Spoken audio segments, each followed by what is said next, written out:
voices blending, melodies ascending, harmony in the air. Our songs are never ending. In the barbershop we create magic. Brad and John Show, yeah, it's pure classic. No instruments needed, just our vocal range. Notes flying high, it's our musical exchange. Tracy's station may try, but they can't compete. Our barbershop style, it can't be beat. Oh, the harmony of voices, so sweet. In the barbershop of life, our tunes will repeat. No need for instruments, no need for a band. Just the Brad and John Show, the finest in the land.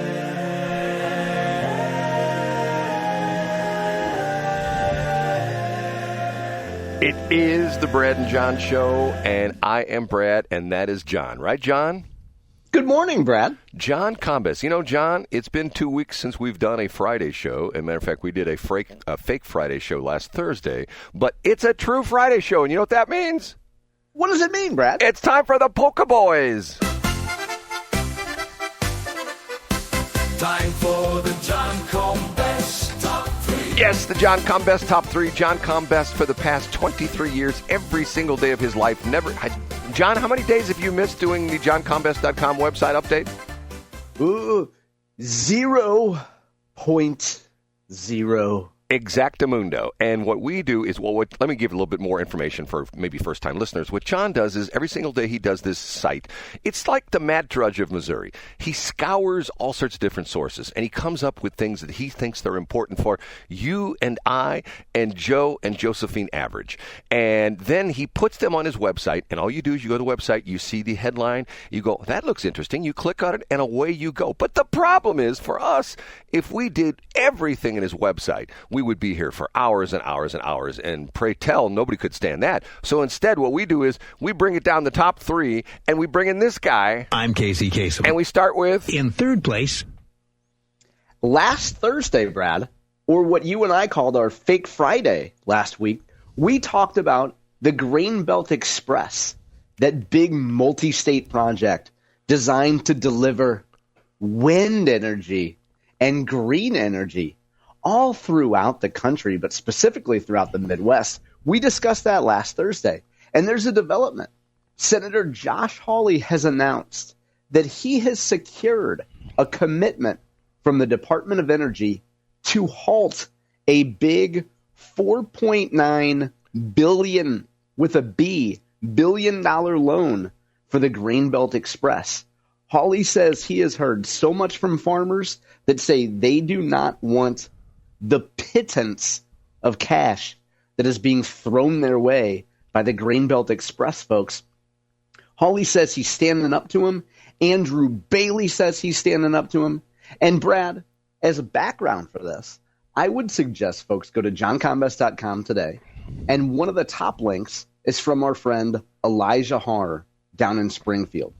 Elijah was Speaker of the Missouri House at the end of the last decade, when a lot of the Grain Belt Express stuff was getting off the ground, so to speak.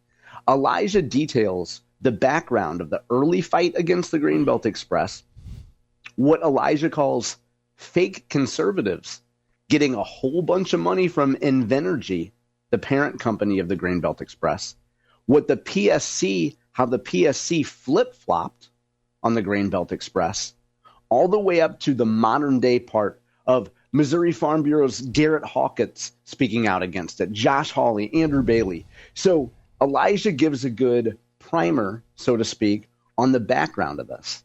Now, when we talked last Thursday, Brad, you seemed to express some skepticism of why farmers shouldn't just take a little bit of cash and be happy that the power lines are going over their land. Do you still feel that way? John, I do. And you know, this is like the classic NIMBY thing, you know, and, you know, up until about 10 years ago, I still like farmers, okay? I unfortunately have had a very bad experience with a group of farmers. I'll be honest with you, right around the crap transmitter site. And an interesting thing, the same farmers that incorporated the town or the village of Three Creeks, which if you go into Washington and you ask 100 people who've lived their entire life in Washington, hey, where's the village of Three Creeks? None of them will know, and it's right across the river.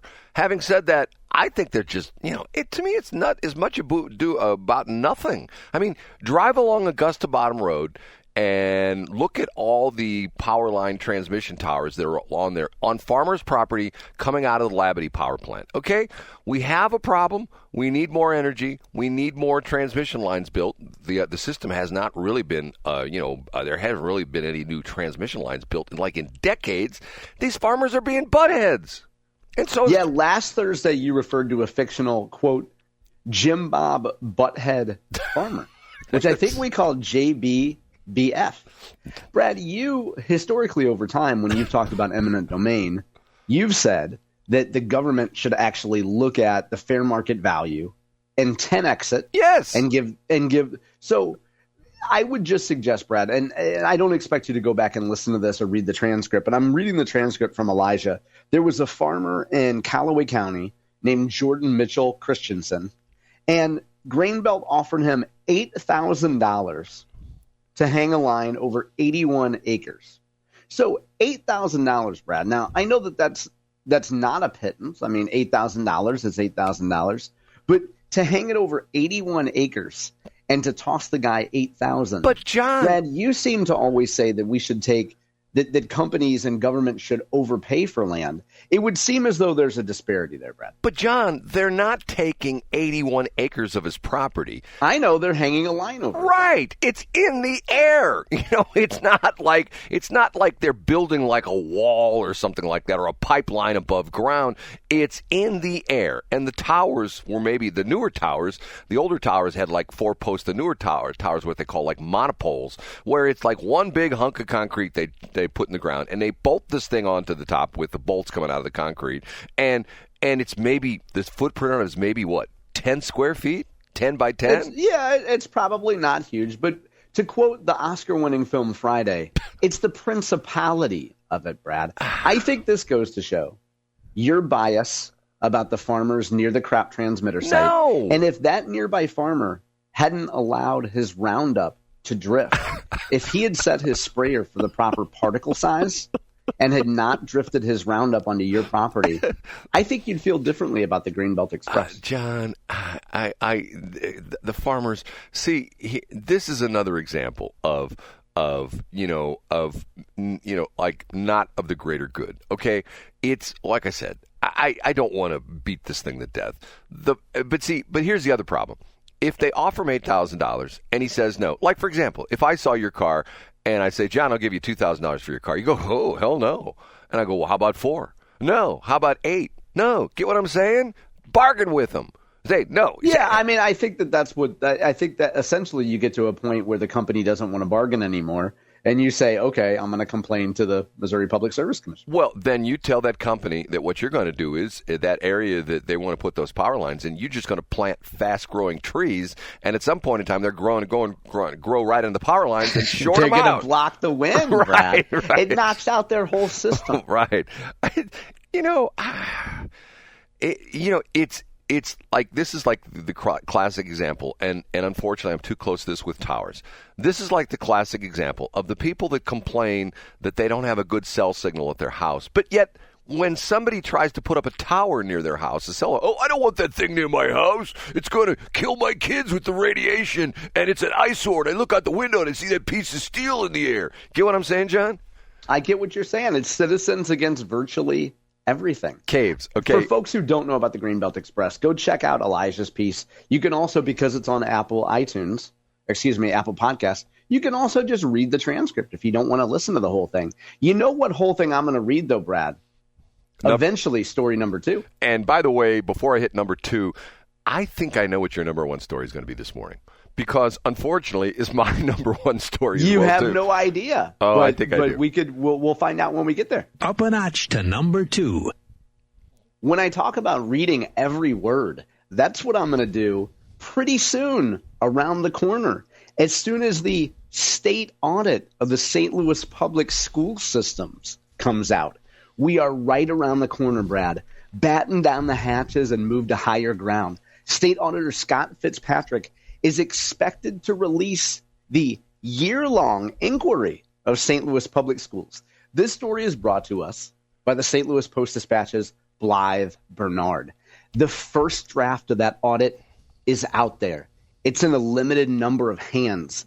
And in fact, Scott Fitzpatrick's team met with St. Louis public school leaders on Tuesday, and already they got a written response from Superintendent Millicent Borishade.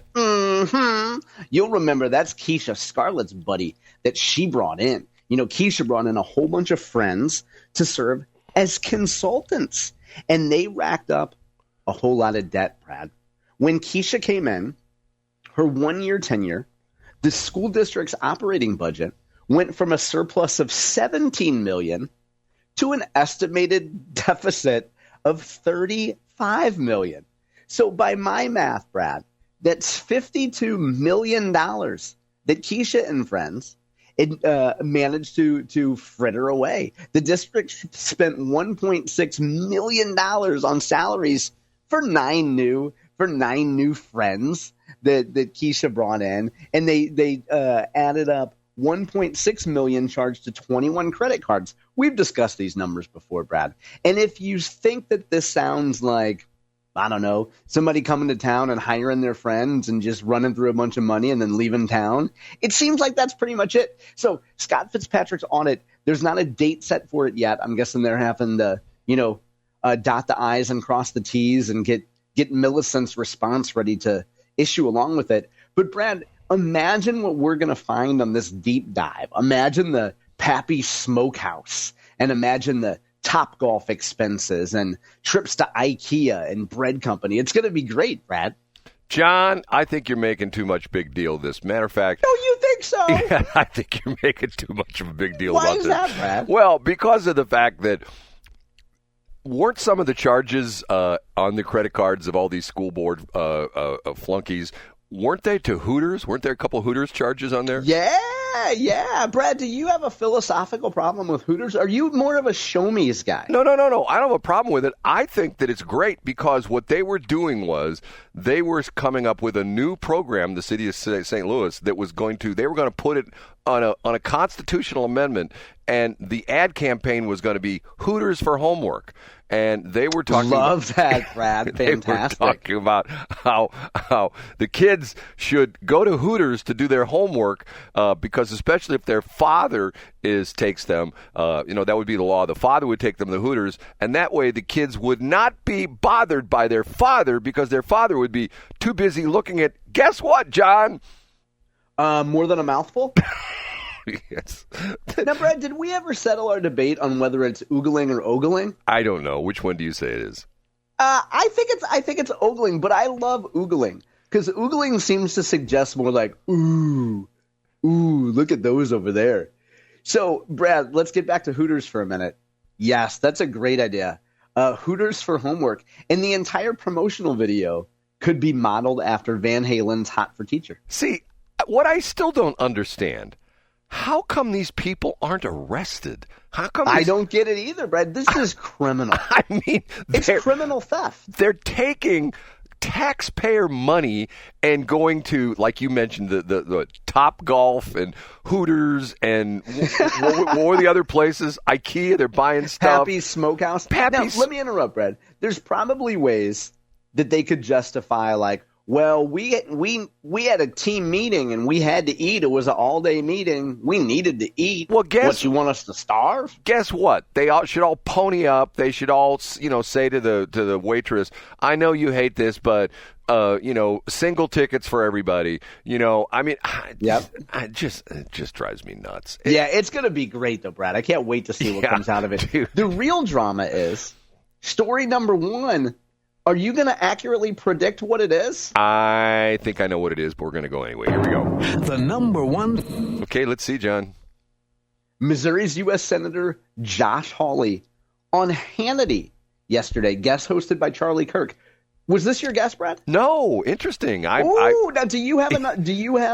you afraid that one of Brad's top three from bradstop3.com would be my number one? Well, I thought my number one was going to be your number one, but it's not. There you go. That's what I mean. Okay, well, don't spoil it, Brad. We're going to save that for B block because I can't wait to hear what yours is. But I want to touch real quickly on Josh Hawley on Hannity's show. Apparently, now brace yourself, Brad. I know this is going to be a shocker. Apparently yesterday, Jasmine Crockett has said something that was derogatory towards men, maybe even white men. That was the lead-in for Charlie Kirk's piece. Now, I didn't actually see or hear what Jasmine Crockett said, but I don't think any of us would be surprised if she said something that wasn't praising strong men. So Josh Hawley came on and was talking about the Democrats' problems that they have with men. And his whole point is, look, quote, our country needs good, strong men. And he was talking about the fact that when you look at Democrats' problems in the 2024 election as it relates to actually getting votes from men, Hawley's point is, what do you expect from a party, the Democrat Party, that can't even tell you what a man is? They don't even think that the term man and woman exist. They think that they're fluid and they're changing. No wonder the Democrat Party has a problem not just with white men, but with black men, with Hispanic men, with men in general. When masculinity has been derided and chastised, and as Hawley points out, Democrats think all masculinity is toxic masculinity. Democrats have paid a price at the polls. That's a tongue twister. And we see it in terms of how badly Kamala got beaten. So, Hawley on masculinity, story number one today.